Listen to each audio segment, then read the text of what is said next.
டேய் ஏண்டா ஏன்டா இவ்வளோ வேகமாக மெதுவாக வர மாட்டேன்? இந்த நிலைமையோட நான் மெதுவாக வரேன்னு நினைக்கிறேன். ஏன் என்னாச்சு? ஏன்டா அவன் கொடுக்குற 15,000 ரூபாய்க்கு மாடு மாதிரி வேலை செய்யறேன். வேலை செய்யவே பிடிக்கல.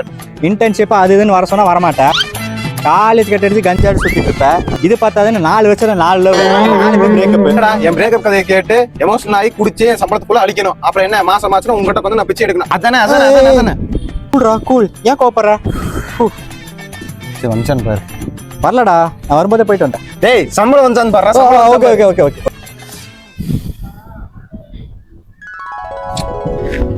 மச்சான் எனக்கு சேலரி வந்துச்சு போலயே. ஏய் கால் மீ கியூட் ப்ரோ. டேய் மச்சான் வெயில் பொளக்குதுடா. ஓலாவோ ஊபரோ போடலாமா? ஏய் சில்லி பாய். இல்ல அந்த ட்ரெயின் எவ்வளோன்னு கேள்றான். வந்துச்சு என் கைதான் வலிக்கும் போல. கவர்மெண்ட் ப்ராடக்ட்னு ஆசைப்படக்கூடாது போல திருந்திட்டான். ஏன்டா? ஏய் என்னன்னு சொல்லி சொல்லடா. அந்த ஃப்ளைட் எவ்வளோ? அவன் இன்னும் திருந்தல மாமா.